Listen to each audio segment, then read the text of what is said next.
Well, it's I think right on time here, 1 o'clock. Welcome to our second talk at our AI Literacy Week event that we're having here in the Stacks. We are going to be hearing from the Center for Applied Artificial Intelligence folks, and during this week, you can also, in addition to this talk, tomorrow we have AI Literacy and Research, which has more of an instructional focus. Thursday, we have the ChatGPT as research assistant, which is also more research and somewhat instructional focused. And then on Friday, we have the Beyond the Hype Cycle with CELT. That's Jill Abney and Trey Panzer will be presenting on Friday. So I welcome you all back for each and every one of those, or whatever you have time for. They're each at 1 o'clock this week.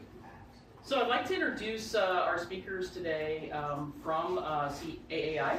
And we have Dr. Cody Bumgarner that will be speaking.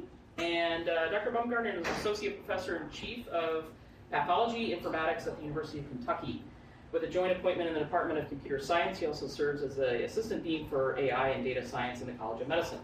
Director of the Center for Applied Artificial Intelligence and is a Senior Fellow for Innovation with the Kentucky Council on Post-Secondary Education. Dr. Bumgarner's primary focus is on advancing science through artificial intelligence and scientific computing. He has previously held numerous technology positions, including Director of Enterprise Systems and Development, Chief Technology Architect, and Director of Research Computing. Aaron Mullen will also be speaking. He is a software developer and data scientist at CAAI. His interests are primarily focused on machine learning and data analysis, and he works with fields such as time series, forecasting, classification, and data visualization. He graduated with a bachelor's degree in computer science in 23 and is pursuing a master's in data science. We also have speaking Mitchell Clusty. He is a software developer at the Center for Applied AI, focusing on large language models and their applications. He received his Bachelor of Science in Computer Science in 23 from UK. And we also have Vaden Logan speaking, and Vaden enjoys computer networking, HPC, and system development, and Vaden received his Bachelor of Science in Computer Engineering and is pursuing a Master of Science in Computer Science. So welcome to our speakers and welcome to all of you. So with that, I will turn it over to the good folks at CAAI. Thank you. Thank you. So I just have a couple of brief things to kind of talk about where we came from, and if there maybe is slides here. Yeah, so where we came about is that I was in IT in this institution with Doyle on the back for many decades, and Doyle always said, we're kind of glorified plumbers, and that really always made me mad because I thought we were doing more. And in many ways, there's certain aspects of IT and technology that is making trains run on time and plumbing, but sometimes you get to do interesting things. When I finished my PhD in computer science, decided, do I want to go to industry? What do I want to do? I had the opportunity to go over to pathology, which at the time it was really rare for clinical faculty, much less pathology people bring up divisions to not be pathologists. But things were changing in that field. Informatics was starting to become much more of a big deal, things that you had to do in the lab to even do the clinical test. So we brought that up and said, well, there's not a lot of difference between research and clinical when you start developing tests that then become validated. They go from research to clinical once the validation occurs. So concurrently with that, we proposed to the College of Medicine that we have a alliance, healthcare. They have different types of alliances where they give money and startup funds. Jeff Talbert had then recently become the director of the Institute of Biomedical Informatics. And at that point, there's college efforts, there's IBI efforts, and what happened with the clinical translational science world, which is the CCTS, is they moved from they still do clinical trials, but there was a push from they call translational research to translational science, meaning you develop things that are likely to be translated, but also used in different areas. So those at the end of the AIM Alliance end up becoming the CAAI. And the applied aspect, as the name suggests, is that we don't think about policy. We don't try to figure out, how to specifically do some kind of validations. We find new technologies. We see if they can be applied. We go through, try to do proof of concept. It doesn't have to be medicine. We have things that you'll see in ag and libraries and across campus. But it's doing, thinking, revising, and then seeing can we get a grant, can we get funding, can we do stuff. So I think that's a little different than what a lot of people are trying to figure out. Where does this fit? How does this impact education? We're trying to figure out what actually works and what doesn't work, and then put that in practice. So today, and I don't know if this is my slide or not, but a lot of that, we found that there were the tools that we were trying to develop internally, that the same thing for vision in cells work just as well for maybe documents or some other, to spot something else. With language models, understanding speech with a diagnostic report was similar to other documents. So we started developing self-service tools to initially just for us, and then started making available to other people. And that's what we'll hear about a lot of that today. And that's probably it for me. No. Yeah. Anyway, you're going to hear from some great folks that have been developing these things over the last year, 2 years. And I think everything that you're going to see is not speculation. It's things that we're actually doing. And if you have interest in these areas, we're always open for collaboration and happy to work with you. So thanks. You up next.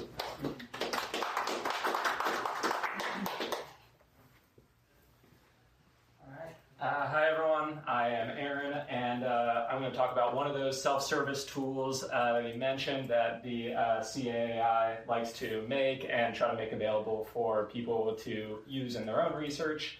So the one I'm going to talk about here is called ClassiFi, which is kind of a web-based self-service tool for tabular classification machine learning problems. So when I say tabular classification machine learning problem, just to make sure we're all on the same page about what kind of situations that addresses, we're talking, let's say we have a data set like in an Excel file or a CSV, and we have different rows representing different data points and like columns representing different features. So like in the medical domain, we might have data for different patients, and each row is kind of its own patient, and then we have different like demographic or measurement features as kind of the columns of our data. And then one of those columns would be a classification.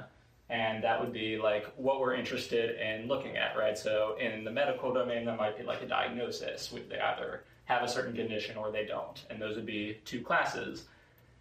And what we want to use machine learning for is to be able to identify that automatically, right? So we train a model to look at all the data that we have, all the existing classifications, and can we train this model to then take in new data and predict those classifications on the new data.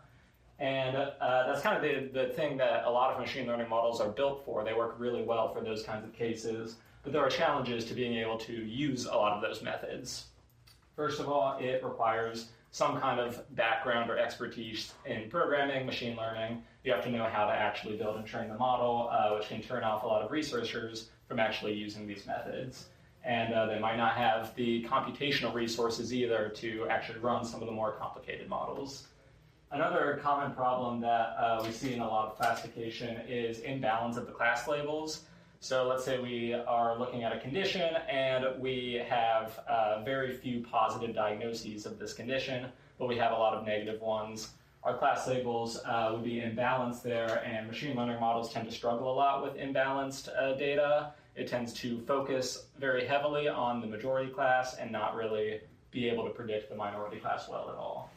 And the final big problem with machine learning is the lack of interpretability of your results, right? A lot of machine learning models are kind of black boxes where we put in our data and we get out accuracy or the class labels, but we don't really know how it reached those conclusions. We don't know what features of our data or what methods it actually used to create those classifications.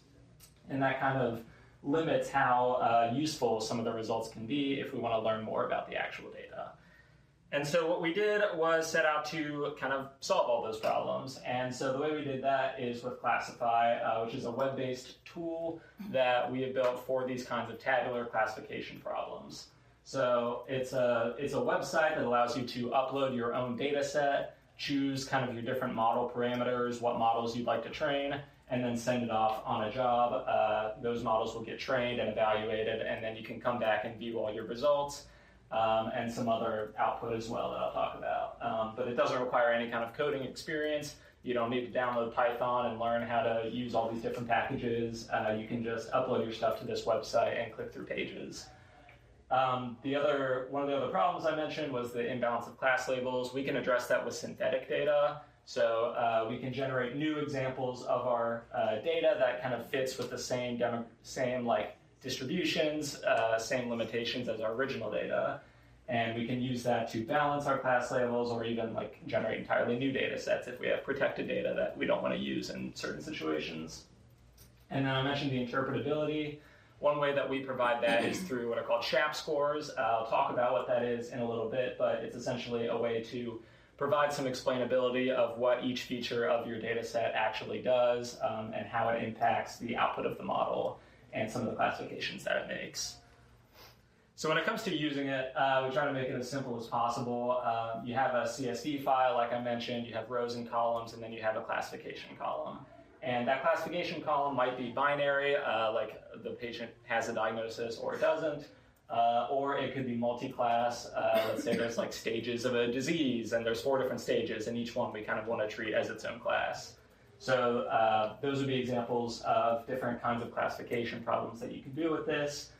You can also have many different data types for your features. You might have numeric data. You might have some Boolean, true, false data. You might have some categorical data, just words and strings. So all of those different data types are allowed here. And we just try to limit as much of the pre-processing as possible so that it's very easy to upload your data set and get your results. So when you actually do the machine learning, there's a bunch of different models that we have included with Classify. There's 10 models total. If you have kind of a background in machine learning, you might look at these and recognize a lot of these models. But if you don't, it's not a big deal because the interface lets you use any of them. You can train and evaluate them without needing to understand how to actually build the model and see all your results. Then you can kind of compare which models perform well, which ones don't, and maybe learn more and do more testing from there. A lot of these models have very different architectures from each other, so it gives kind of a wide range of different structures. Some are more complicated, some are more simple. So any of these models can be used through this interface, all in the same way. To touch on some of the other tools that are used kind of with Classify, we have Optuna, which is a package that does parameter tuning. And what that means essentially is for each model, there's a bunch of different settings and parameters that define kind of the structure of the model and how it produces its results. And the specific choices for those parameters can vary for each data set on how well they perform. So we want to do parameter tuning where we can essentially build a bunch of different copies of the same model with different settings, and we can compare how they perform, see which parameter settings are the best, and then use those for our kind of final model to make our predictions. We also have ClearML. This is kind of a job queuing system that we use that allows you to, when you actually start a job, you upload your data and choose all your models, then it will find agents to run the job. So what that means is, when you pull up the website on your computer, you're not running the models there. The models are actually being trained and evaluated on a back-end server somewhere completely else that takes down all that data and uses it. And that back-end server is our DGX cluster most of the time. This is a high-performance computing cluster that we have that is able to very quickly train and evaluate all of these models. And then we use S3 as a cloud storage system to just actually store all the data that you upload and all the results that are generated when you run your training. So I'll touch on some of the other features that Classify provides in addition to actually just training and evaluating your models. So we have synthetic data generation, as I mentioned, and this can be helpful in a variety of cases. If your data set is imbalanced, you may want to generate more examples of your minority class label so that the final data set ends up balanced, and then the model is able to kind of treat those classes equally so it doesn't focus solely on the majority class. Like I mentioned, we can also do this to replace our original data if it's protected or we don't want to use it in a certain situation for any reason. We can also fill in missing values, so it's able to use different algorithms and kind of comparing the data to what's around it to figure out the most likely values for whatever's missing and be able to fill those in to address kind of that problem that a lot of data sets have. And to talk about the SHAP scores that I mentioned, so this creates kind of a final score for each feature that helps to show what the impact of that feature is. But in addition to just those numbers, it also creates visualizations like this. And what this can show us is the impact of each of our features and how they're actually affecting the model's output.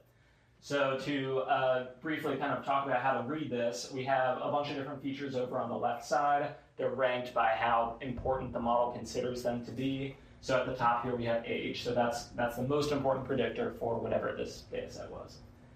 And next to age, we have a bunch of different points, and each of those points has a color representing what the value of that feature is. So the blue points are lower values of age, the red points are higher. And their position on the x-axis shows what the impact on the model was. So for age, for example, we can see that we have a lot of blue over on the right side, the positive side, and we have a lot of red over on the negative side. And so we can interpret that as, well, the low values of age are more associated with a positive classification. So that would be like a class of 1 instead of 0, if that's how we encode our classes. And we have more red on the left side, and that is the negative side. So that's more effective for a negative classification.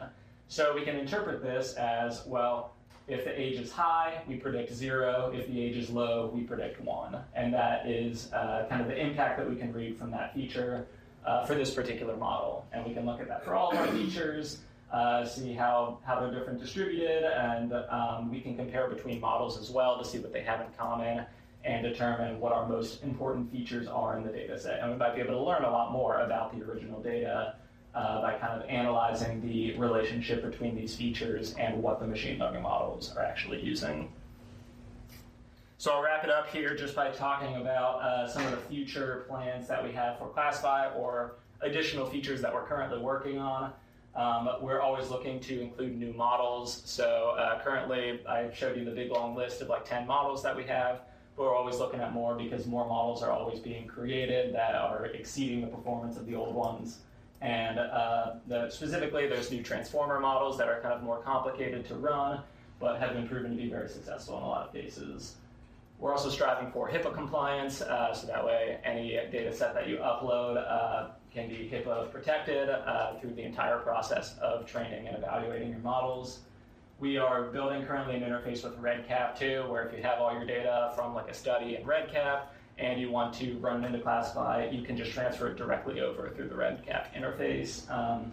And then we are looking at kind of similar tools for other kinds of data. So this is for classification, which is a wide variety of different types, but there are other types of machine learning as well that this would be useful for, such as time series data. So that's another goal that we have going forward, is to build more similar self-service tools like this. So we'll continue talking about self-service tools here, and I will bring up Mitchell.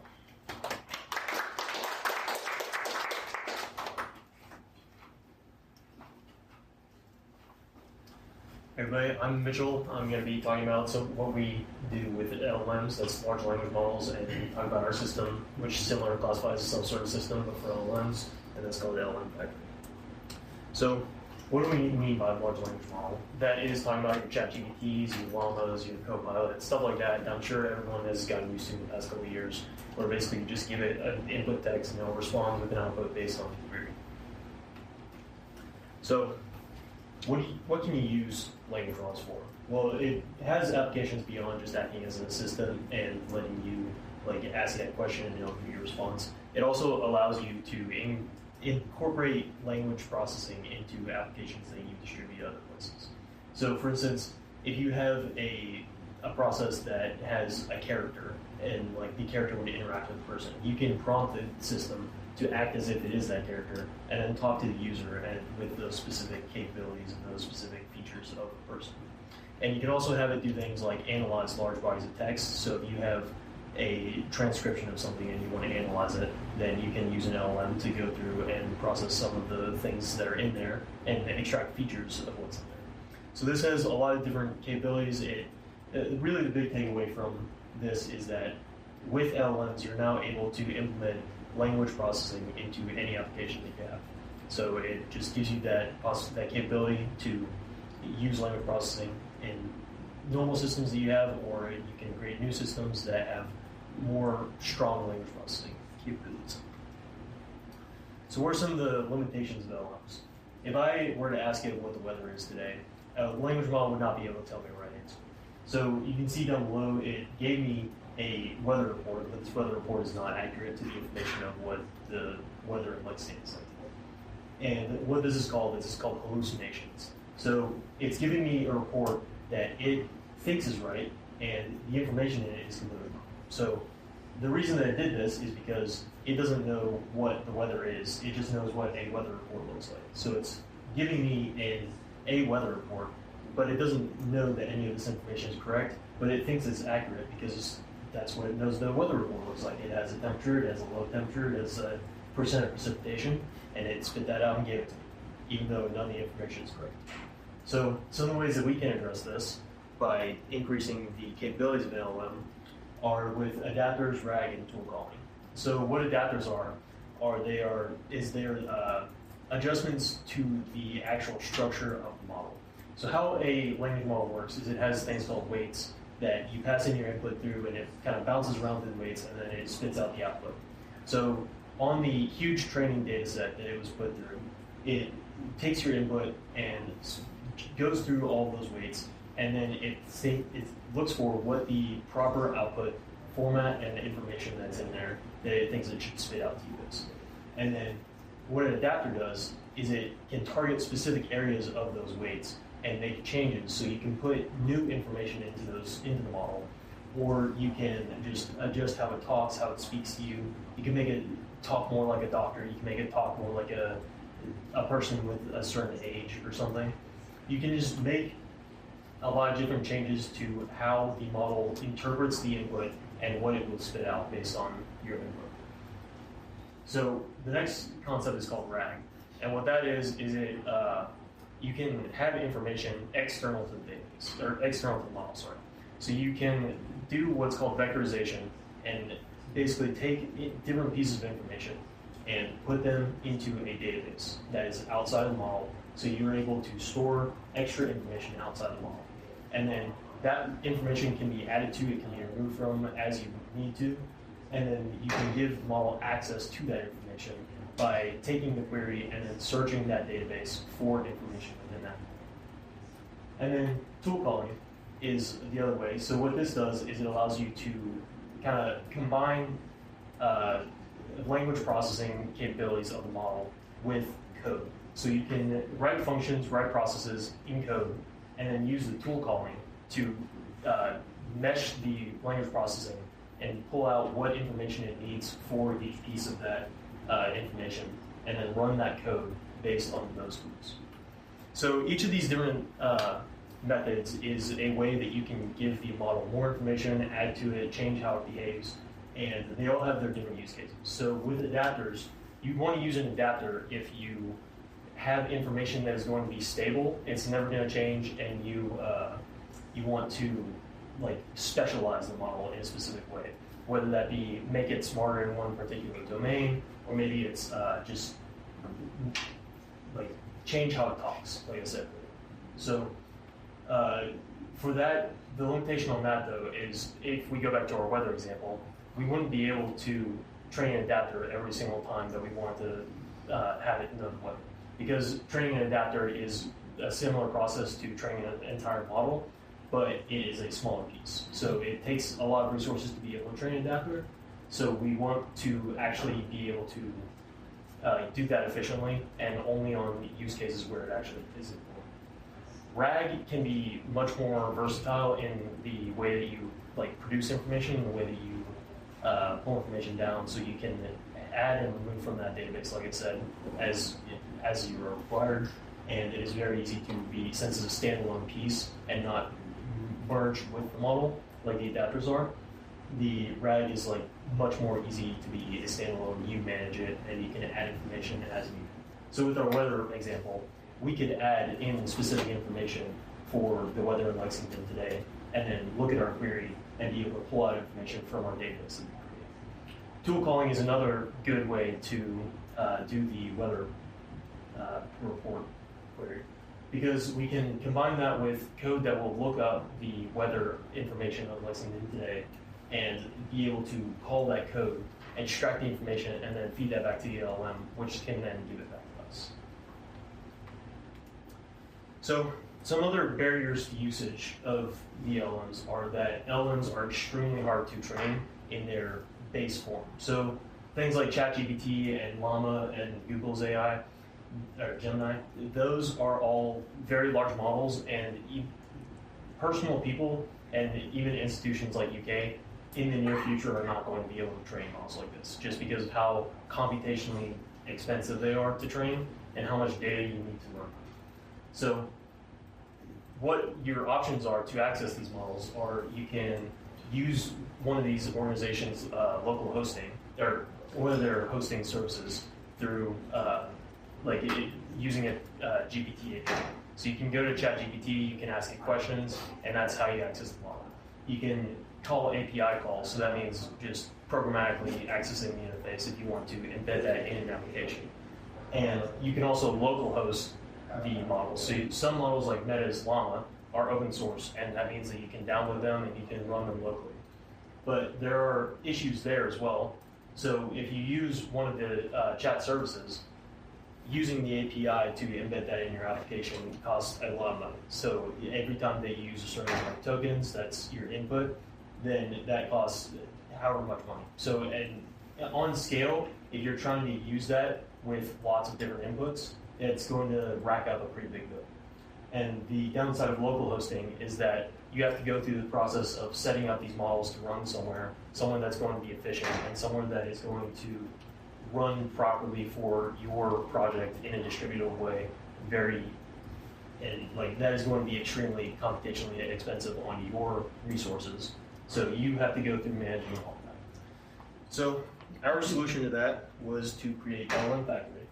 And that is a self-service tool, kind of like Classified, but for LLMs, like I said, where we are trying to make LLMs more accessible to the general public and make it give people access to LLMs in a more cost-efficient manner and allow them to customize the LLMs. So how do we customize the LLMs? We, through LLM Factory, provide the ability to train adapters and create systems with the tool calling and with the RAG that we talked about earlier. So we have the capabilities in our system for anyone to have a data set that will be able to train an adapter. That means that you're able to adjust how the model talks, how it reacts to your input, and you can very easily just upload your data set, have it trained, and then you have the adapter and you have access to that. And then we also have the abilities for you to access models in chat completions, which is your standard. You give it an input, it spits out a text output. We have embedding models. That's the background of what goes into RAG. So anytime you want to use a RAG system, you have to use an embedding model. We have access to that. We open that up to our users. And then we have transcription models as well. So if you have a short audio file, then you can send that to our system, and it would transcribe it and spit back the text transcription of the audio file. So security and privacy, another big issue with using some of the big models, like if you use the GPT API, is that if you have sensitive data, you don't really want to send that out to an external company. But with our system, we're able to host that in a HIPAA-protected instance on a HIPAA-protected server, NIST compliance, everything. All the security things that we want, we can run our system there and then reliably have safe, secure model querying through that system. So any data that you upload would be we can trust that that is not going to get compromised because it's in a system that has been, it follows the NIST compliance and any HIPAA compliance that we need. And then OpenAI compatible APIs. So the paradigm since ChatGPT came out is to use the OpenAI system for API calling. And what that means is that OpenAI set up their system for how you interact with their model through an API, and then everyone has just kind of followed suit with that so that every system can work together. So there are different libraries that you want to use with LLMs. There are different ways that you want to interact with them, and the majority of them are OpenAI compatible. So they can work with OpenAI's models, but then because our system is also OpenAI compatible, that means that we are compatible with all of those other libraries as well. So anything that has been developed generally is going to be OpenAI compatible, and because our system is also OpenAI compatible, that means that the AI interfacing systems that are being developed can be used with our system. And then accessibility, going back to the whole point. We want LLM Factory to be kind of a go-to for researchers on campus and around the state so that they can have access to a secure platform to use LLMs on wide-scale air processes and stuff. We want everyone to be able to use LLMs without the worries of having to set up their own system every time that they want to have an LLM project. We want them to have accessibility to it without having to go through one of these huge corporations that you can't trust your data on and you can't do in an inexpensive way. So that is the whole point of our system. We want to provide LLM access to people around the state and make sure that that's possible for them. So that's it for language model processing. I'm going to hand it over to Vane for talk about our tool called Speakeasy.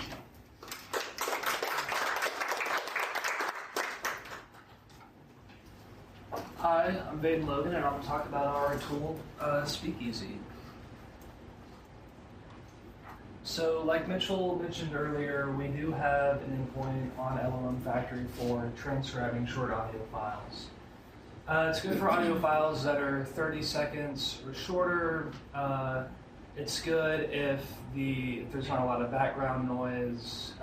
If they're short, very well recorded audio files, it works pretty well. But there are other cases where we have longer audio files that need to be transcribed. They may have noisy backgrounds. So the UK Nunn Center for Oral History came to us, and if you don't know what they go around the states and they find interesting people and they do oral histories with them. And these are typically culturally relevant to Kentucky. They have been doing this for decades, and so they have kind of decades of backlogs of interviews that they have to process, just because they don't have the manpower to do it. So in collaboration with them, we developed this Speakeasy site, which we can use for transcribing audio files and videos. It labels the speaker, adds timestamps on each line. It also can identify keywords and locations, can extract the themes from these interviews, kind of describe what they're about, and it can also flag sensitive topics for review by other people. So, like I said earlier, they have decades and decades of backlogs of these interviews, and they just don't have the manpower to process them. So our solution is to create an AI-enabled system that can create these transcriptions with the time codes. It can describe the interviews. It can pull out the keywords, the themes, and do all of this processing using AI, do it faster. Just because, like I said, they don't have all the people to do it. So, the tool that we created is Speakeasy. This is what it looks like. It is a work in progress. But basically what you can do is you can go and upload a large number of audio and video files. And then they appear over here, grouped by collection codes, and then you have these tools that you can run on them. The Verbatomizer is a great name. We did not come up with it. That's Doug Boyd's work. This is what does the transcribing of these interviews. So these are all interviews where you have obviously someone doing the interview and then you have someone being interviewed. So it goes through and does speaker labels and time codes for each line. And then you have the Describalizer, which is the tool that pulls out the keywords and the themes and describes what's happening. And then you have the Ohmsifier, which ties in with the Non-Centered's Ohms tool that they developed. And then we have the Riskalizer, which is the tool that goes through and flags all the sensitive content in the interview. So right now with our interface, what you do, it's very simple. If you want to verbatomize, you hit this play button, and to show that something is happening, this record starts spinning. And then when it's done, it stops spinning. And you can hit this next button, which is for merging these. So the first process generates 3 kinds of files. And in order to get the speaker labeled timecode files, you have to merge them together. So that's what the second button does. So we wanted to test this system, see how effective it was. So we uploaded 200 plus files to run them through to see how effective it was. So the median word error rate is 0.145, which is actually pretty accurate. That's a pretty good number. And then the other important thing to look at for these speaker labeled files are whether the speaker is actually accurate. And so the median mislabeled speaker percentage was 0.233, which is also fairly good, but there can be some work done there. What we did to address this was the merging process I mentioned earlier. So what we do is this is a very technical part, so I will not explain it in its entirety. But we send these lines over to an LLM and we do some merging. If the audio file has a very noisy background, which is what you can see over here, where it's very incorrect in the speaker labeling, the LLM does some magic to fix that, to reverse it, to give it a higher accuracy. And so if you go through and you manually do this tuning, you can have a much higher accuracy for the speaker labeling. So I want to talk about some future efforts. A lot of these tools are unfinished. Currently, only the verbatomizer works completely fine. Right now, we are working on the Riskalizer, getting that done. And then the Describalizer and the Ohmsifier are also still in progress. We want to completely redesign the front end to improve flow and functionality. I think it looks okay, but it could obviously be a lot better. One thing we want to implement in the future is, well, this works for more than just oral history. This can be done for any interview. So we're going to implement projects. So if someone other than the oral history department wants to use it, they can go in, create their own project, and basically have their own page where they can upload their audio files and do their processing. Part of that is we're going to have user-defined tools. So if you don't want a tool called the verbatomizer or the Describalizer, you can kind of create your own tools. These will be a little bit simplistic because it's just some LLM prompt tuning, so that only goes so far. But you can have your own tools. And yeah, like I said, the implementation of projects. So I think that kind of does it for Speakeasy. The next part of this is the question portion. I don't know if everyone's coming up here or if... Okay. Well, this is questions for everyone, so...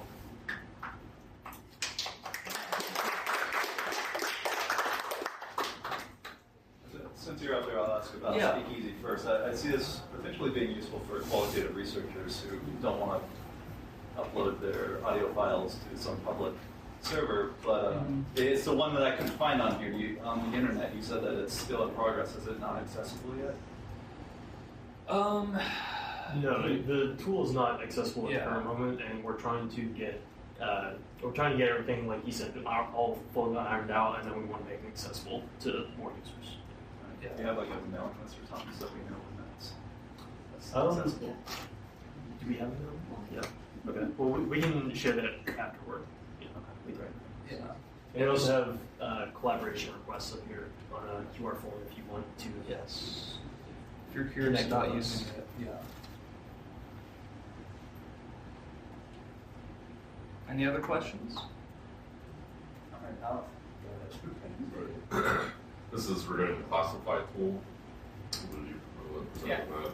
You mentioned that classify looks at the missing data structure and then takes a guess at what data to put in there so that you've got a balanced data set. Does that introduce any sort of like algorithmic bias on what your results would be? Yeah, so it definitely can. Obviously, real data is always going to be better than synthetically generated data. If you're generating data based off of a very small amount of data, if you were balancing, or you just have a small data set to begin with and you're trying to fill missing values, it's going to end up potentially overfitting, right? Because you're training a lot of data that's kind of built from a very small amount of real data. And so that can definitely introduce problems with it.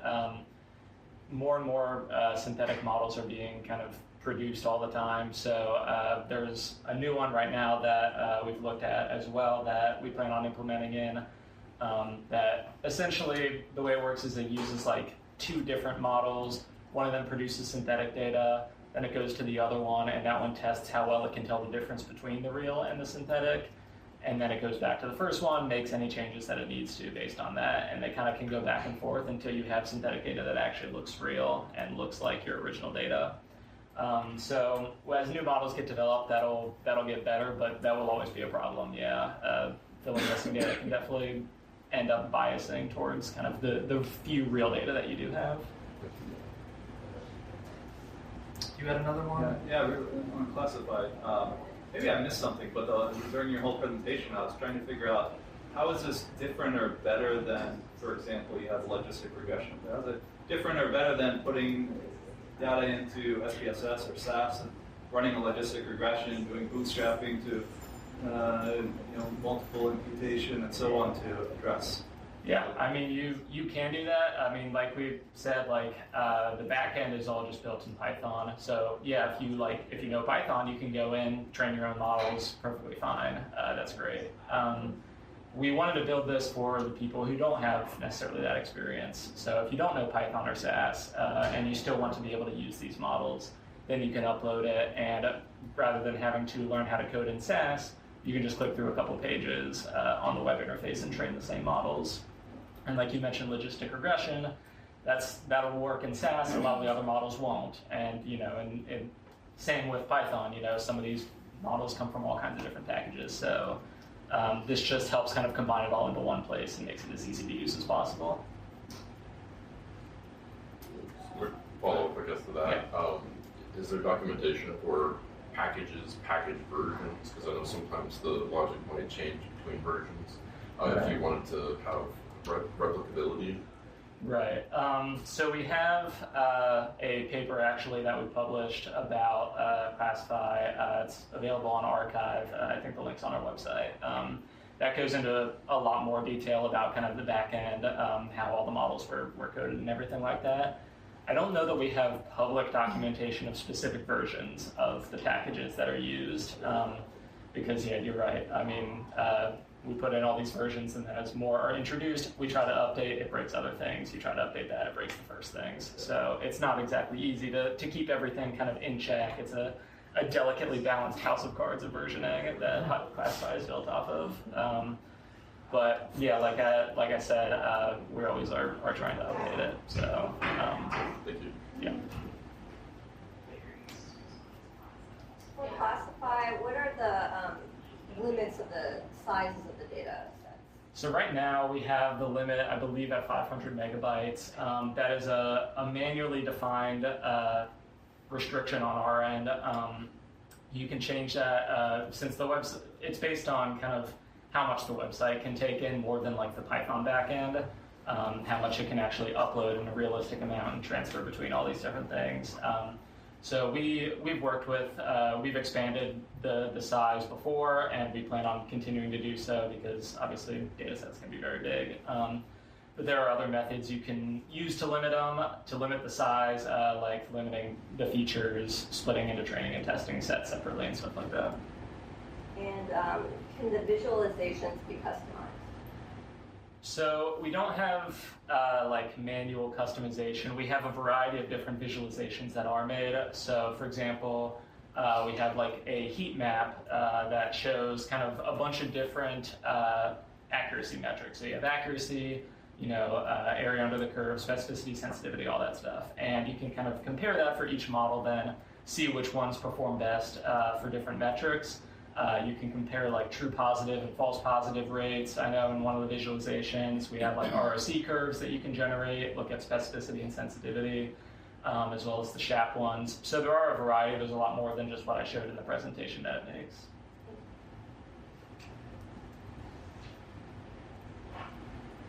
Any other questions? All right. Well, thank you guys for having us. And again, if you are interested in collaborating with us, then we have a QR code up here that you can scan, and they'll take you to form and fill that out, and we'll get back to you. Thanks. Thank you all.